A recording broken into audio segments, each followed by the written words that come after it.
Good day, students. Praised be Jesus and Mary, now and forever. Maligayang pagbabalik sa ating Grade 12 Career Guidance Program. Bago tayo magsimula, review muna tayo saglit tungkol sa module.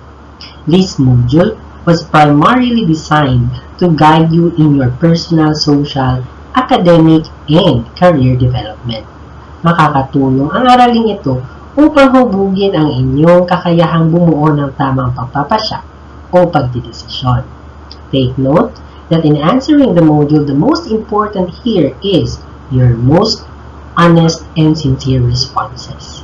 As a matter of fact, I was having a conversation to some student clients already who reached out the guidance for career-related concern. And we have used their homeroom outputs as material for addressing career indecision. Truly, this program serves its purpose. Choosing the right course is a big decision, and it is important to get it right, as it can impact future success. Career awareness and self-awareness go hand in hand. This is the other idea behind why learners need to have enough information profile about the career they want to undertake. So matapos nating alamin what are the 4 curriculum exit after senior high school, that's our first module. We also explored the 21st century skills, okay? That is discovering disease. And last module, we did answer the career analysis profile sheet, okay? So the choice of choosing.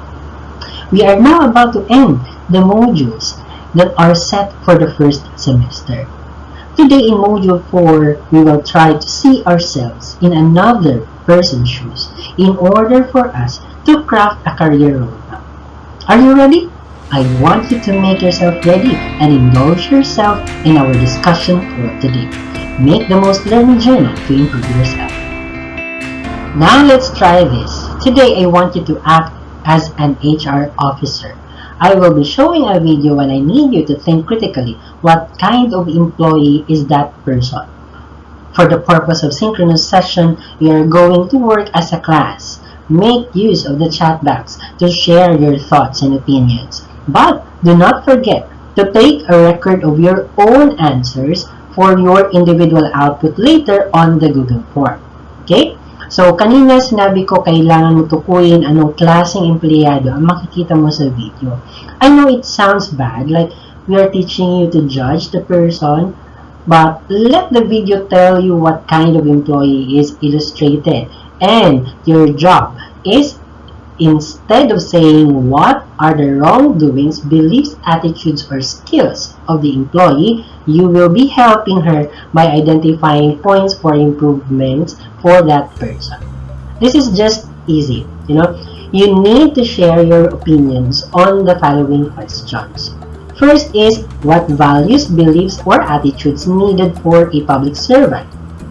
Second, what values, beliefs, or attitudes necessary for a teacher?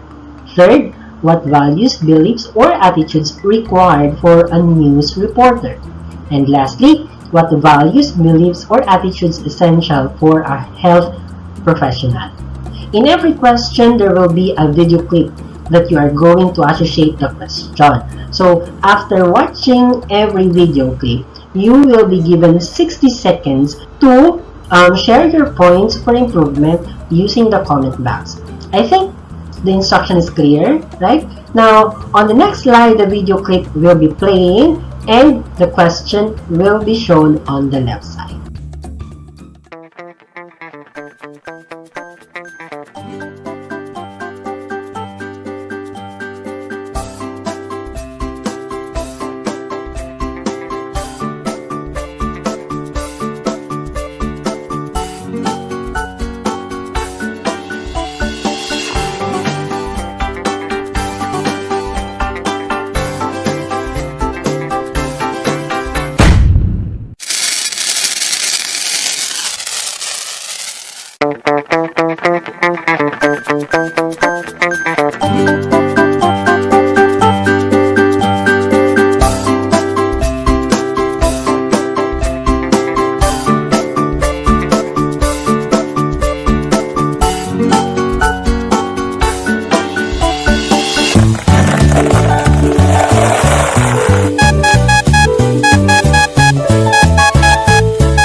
seconds.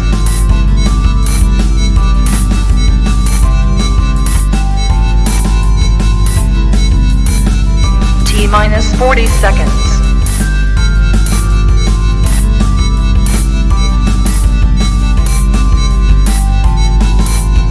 T minus 30 seconds.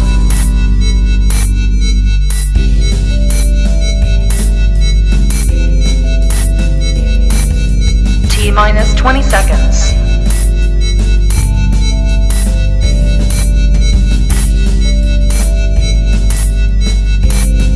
Ten, 9, 8, 7, 6, 5, 4, 3, 2, 1, 0.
T minus 1 minute.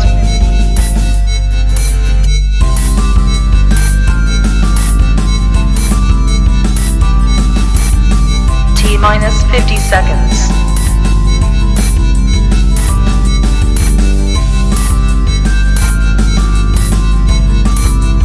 T minus 40 seconds.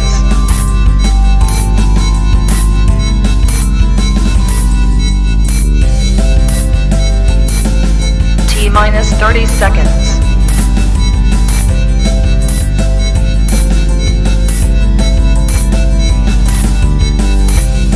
T minus 20 seconds.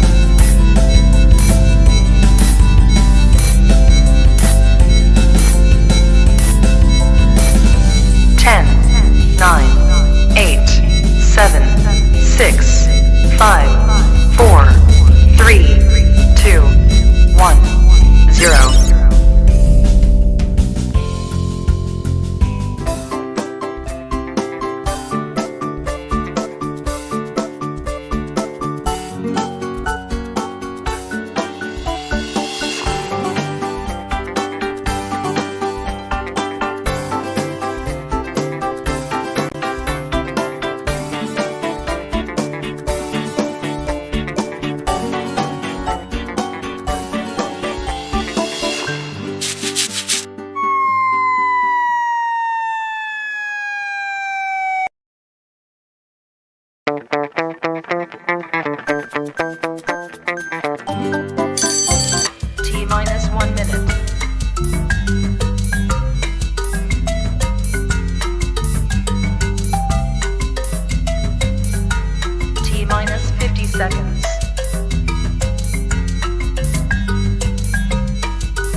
minus 1 minute.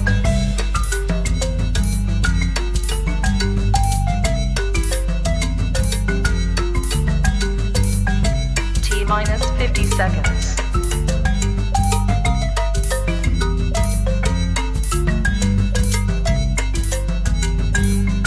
T minus 40 seconds.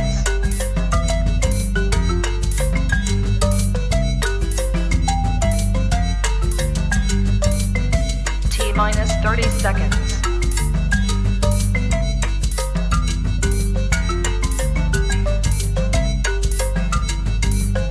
T minus 20 seconds.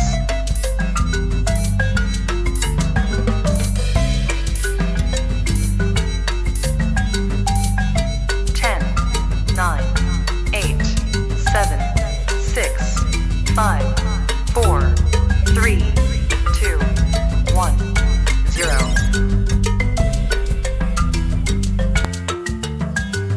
Okay, so I hope you had fun. No? So, how did you find the activity?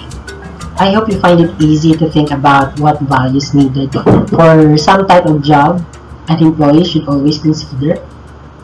No? Were there common characteristics from your suggestions for each professionals? I know you have great ideas when it comes to identifying beliefs that a specific employee should have in their respective fields. Well, actually, your homeroom advisors might have ideas about professional code of ethics for teachers, no? For us, no, we also have code of ethics for counselors, therapists, psychologists, and other helping professionals. And actually, you can explore more professions for what characteristics do they have that you believe that are like yours as well. No? So the activity that we did before may be different from an actual informal interview. No? However, identifying the values, beliefs, and attitude requires in a particular job may help you better understand why we need to be well informed about our career choices. What is informal interview? Do you have some idea? Is there really a need to do it by students before choosing a career? An informal interview is an activity where you will make an appointment with a person who has similar career and business that you desire when you finish senior high school. You will get information about the job or business, including the company where that person belongs. This is to have a better understanding about the job or business you are interested to pursue. Okay? So, I want to ask, what benefits can we get from it? In the interview, you will be given the opportunity to seek information from the person about the beliefs, attitude, and skills needed related to his job or business. It aims to make you become more informed about your career choice. You will need the information you will get to compare and match it with your own interest, knowledge, and skills. In this way, you can evaluate whether the job or business affirms to your career choice. Again, one objective of this career guidance program is to stimulate your interest to think about your future life and career. Okay? So if you plan to start an informal interview, to gather more information about your career choice, interview someone who has a similar job or business with your career choice. To help you identify the person or business owner to interview, you may ask assistance from your friends, okay, with a lot of connections, of course, neighbors, pwede, family, your parents, teachers, okay, your advisor, could be, and alumni or alumnus, okay. or your barangay officials. Okay? Now, given our situation today, distance learning o alternatibong pamamaraan ng pagkatuto na hindi nangangailangan ng pisikal na presensya, no, sa paaralan bilang tugon sa direktiba na pagkansela ng face-to-face class dulot ng pandemyang COVID-19, just contact your potential interviewee by letter, email, or phone. Okay? Of course, you have to make a little more formal. No? State your name, okay? And that you are a grade 12 learner. Tell him or her about your intention. So, why are you contacting him or her? And from whom you receive his or her name. Okay? Specify that you will just be asking for the opportunity, no, to conduct an interview about his or her job or business as a means of exploring on your dream job or business. No? I know what you're thinking right now. No? Sir Ace, required ba? No? Ang sagot ko dyan is no. Don't do it because we told you to do it. Okay? Or because you label yourself as undecided. Okay? Do it because you want to do it. And you think that it will worth a try. Considering the many choices that we face each day, it is imperative to know relevant information on how to better handle decision making. So although we differ in handling decision, we learn better by tracing back how others dealt with it and how they managed to handle it. Now, allow me to share with you some helpful questions when interviewing a senior professional with similar career interests. Okay. So, unang tanong, ano-ano po ang inyong mga typical na tungkulin at responsibilidad sa trabaho o negosyong inyong pinapasukan? Ulitin ko, in English, baka hindi naintindihan ng iba. What are your typical job or business duties and responsibilities? Pangalawa, makinig kasi hindi ko nababasahin sa English, okay? Ano-ano ang mga kasanayan o skills na kinakailangan sa trabaho o negosyo ninyo? Okay? So, you ask this to your interviewee.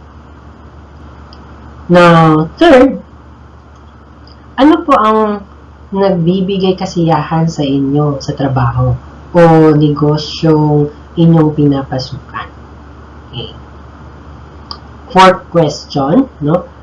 Ano naman po ang mga hamon o balakid na nakikita ninyo sa inyong trabaho o negosyo? Fifth, ano-ano po ang mga katangian, kahalagahan at saloobin na kinakailangan sa trabaho o negosyo ninyo? Mayroon din po ba kayong mga katangian, kahalagahan at saloobin ito? Kung mayroon, ano po ang mga ito? So remember, you are the one interviewing the person. So you as an interviewer must listen more often than talking. So I hope someday you can do this before you reach to your final decision. Okay. Are you doubting your confidence to do this? You can start from your parents. Okay. At the same time, you can establish connection to your parents. Lalo na sa mga estudyante na hindi pa sanay makipag-usap sa mga magulang. Okay, students, I know some of you wanted to take down notes, no? Para naman po dun sa mga hindi sanay, wala po tayong tinatawag na multitasking. Okay? Meron lang po tayong ability to switch our attention from one task to another. So, kaya naman, sasabihin ko pong just focus on listening this time. Makinig ha? Later na lang tayo mag-binge eating. listen intentionally. Okay, shall we begin? Okay, so you listen.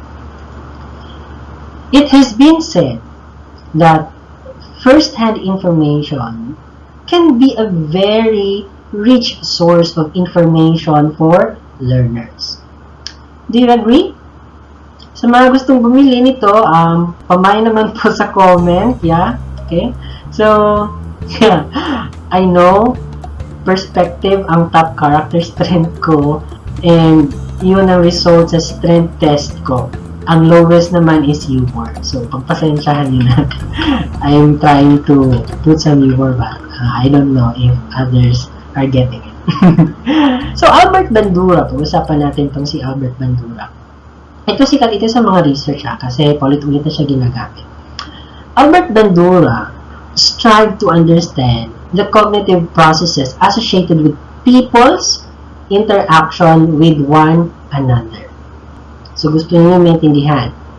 Social learning theorist says that learning can take place simply by observing other actions, okay, and the subsequent outcomes of those actions.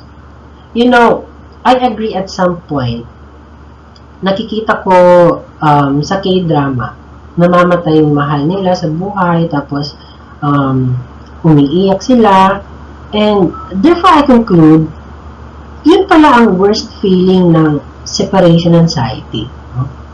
Or sepangs, kung bigkasin ng iba. Yan ang sinasabi ng mga cognitivists or psychologists who study mental cognition. I watch, I know, then I learn. Okay? I watch, I know, then I learn. It is from this context that the grade 12 learners are encouraged to observe a person with whom they want to emulate in the future using the informational interview questions. Yun po yung mga pinakita ko pong tanong kanina. Okay? So usually, when we try to seek validation, the validity of our test, for example, or of our instrument, research instrument, we approach subject matter experts. Or, MKO naman ang tawag for Vygotsky. Hindi siya Vygotsky ha, or Vygotsky. It's Vygotsky. Okay? M stands for more. K stands for knowledgeable. At yung others naman is nakaupo. O stands for others. Okay? By shadowing the person or the MKO or more knowledgeable others in his place of work, and by asking pertinent questions based on the observational tool that was crafted. Ulitin ko po. Ito pa rin po yung set of questions na pinakita ko kanina. Okay? It is believed that this new information, yung sagot nila sa mga questions, will help you, grade 12 learners, in cementing your decisions to pursue your chosen career. Okay. So, informational observation also strengthens the claim of the creative job hunting principle. That's according to Woodcock in 24, where it says that the best way to choose a career is to talk to people doing the job and to try it out via work shadowing experience. Ulitin ko. Informational observation also strengthens the claim of the creative job hunting principle, where it says that the best way to choose a career is to talk to people doing the job and to try it out via work shadowing and experience. So, in our case, work shadowing is on-the-job training. Okay? Internship, mentoring, even the mock job interview is aligned to this concept. yung mga activities natin for career fit, no? We provide speakers for career learning sessions, for career talks, right? We invited alumni to talk about their college experiences and their current jobs, right? Kakamiss yung career fair, no? There is a lot of truth in the statement that you don't really know what it's like until you have been doing it for a while. Again, you don't really know what it's like until you have been doing it for a while. At least, shadowing gives you a good idea of what's involved. The idea of observation is to promote learning context where the learners play an active role, no? As an OJT, something like that, no? And become responsible for their own learnings, no? Okay, gusto ko dito na setting kasi sa OJT ko, yun yung na-experience ko. Diba? Okay. Kaya naman, ang role namin for the academic team, we try as much as possible to test what you have learned by devising tools, no? Or, activities and others for learning application. No, the application of learning is the one that completes the learning process.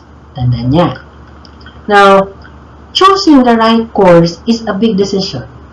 And it is important to get it right, okay? As it can impact future success. Career awareness and self-awareness go hand in hand. This is the other idea behind why learners need to have enough information profile about the career they want to undertake through the informational observation. Okay, sinabi ko na to kanina, pero gusto ko lang talaga ulitin. In so doing, the learners could be taken away from the idea that luck, unpredictable social factors, chance, beliefs, and environmental factors play a major role in one's success in life, as suggested by the happenstance theory, that is from Cromwell. As Stephen Covey says from his famous book, The 7 Habits of Highly Effective People, begin with the end in mind. Okay.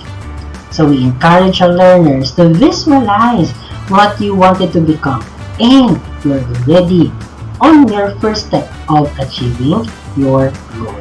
Now, relative to this, as your final output for Module 4, craft your own career roadmap by taking into consideration the process questions I am going to attach in every station. Okay? Or if you plan to do the informal interview, make use of the information you gathered and the learnings you acquired through this session or the activity. Okay?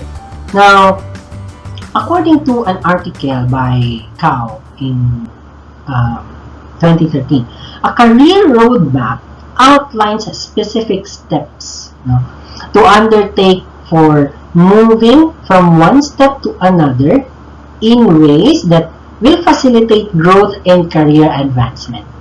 This could be an illustration or diagram, okay, that could easily be understood by the individual who crafted it. Okay. So, depende sa creativity nyo, okay? Now, career roadmaps are flexible enough and could be revisited and revised over time. So, pwede pa siyang baguhin. Or, as the circumstance warrants, in order for the learner to keep track of his or her progress or to address issues that hinder the achievement of desired goal. So again, our career decision is in constant revision, especially when we encounter circumstances, no, that would change the way we think, the way we consider, that would change our values, our attitudes. Could be think of what skills is more helpful, for this particular job. Baka we realize that I have this skill but I don't like the job. Okay? Pwedeng ganyan. Or I like the job but I don't have these skills. Baka in time, you were able to master or learn some skills that actually can be used for that particular job. Iba nga, no? Last minute na nag-switch na career, no? They are in teaching field and then they go into business after how many years? Something like that. Now, while we encourage creativity, I wish not to bother you making an artwork and just visualize your own map. Take note, change and progress is not a straight line. Okay? So therefore, you do bear in mind that the content and direction of your career roadmap plays a more important thing. The visual effect comes only secondary. So, instructions on crafting the career roadmap follow for a more specific guides as to how the learners will craft their outputs. Okay, so actually you are just going to answer this on a Google form. So you don't need to buy some materials and do some art craft or output some artworks. Okay, now we begin with starting point. Okay, from starting point, you answer the question. Now that you have chosen the career you want to pursue, list goals that you must. Okay, so again, this is for visualization purposes only. A space for your response will be provided on the Google form. So, pwede rin hanggang third goal lang, or you might want to add other goals. Okay. Next is, before going further, okay, for the loading station 1, what do you need in order to fulfill your goals? Okay? So list the resources you will need to help you. Example, money, support, from family, from friends, or whatsoever. Okay? So, depends on your circumstances, what kind of support you needed to pursue your dream. Okay? Next is the loading station 2. So for loading station 2, list the things that attract you in your chosen career. So example, high salary, in-demand job, no? Or in line with your skills, in line with your strand, no?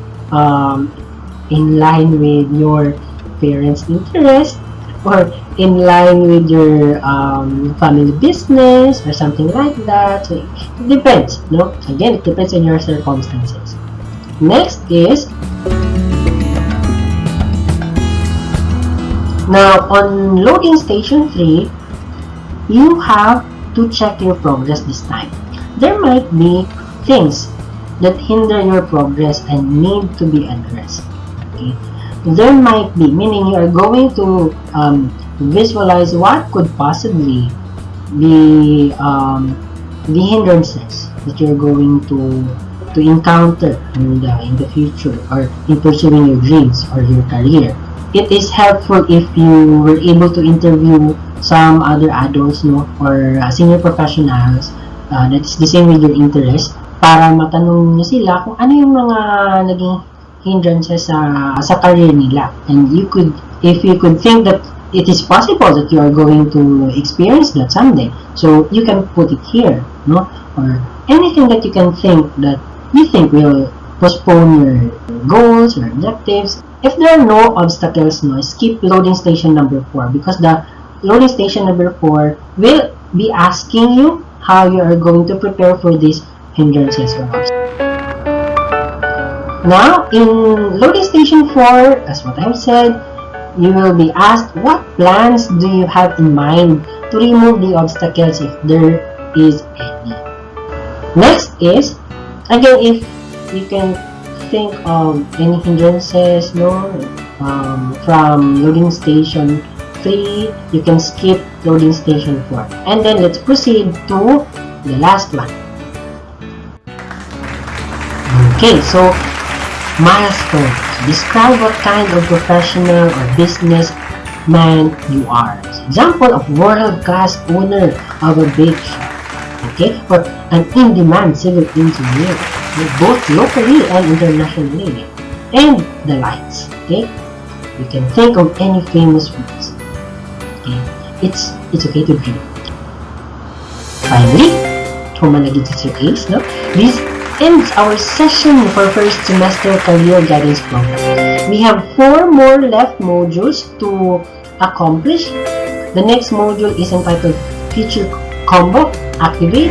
Our 6th module is entitled Keep Me Balanced. Our module 7 is entitled Version of Me 2.0. And lastly, for our last module, the title is Ready to Take Off. Okay, so again, if you wish to request for an appointment with us and wanted to have a conversation about your concerns related to academic, personal challenges, career, vocational, and personal social, now for Bahada Campus, just send an email to me at amatilak@uic.edu.ph. Again, amatilak@uic.edu.ph. And for Bonifacio Campus, you send a message to Miss Rian, no, at rmarikit@uic.edu. Again, rmarikit@uic.edu. Once again, thank you for being with us today, and padayon.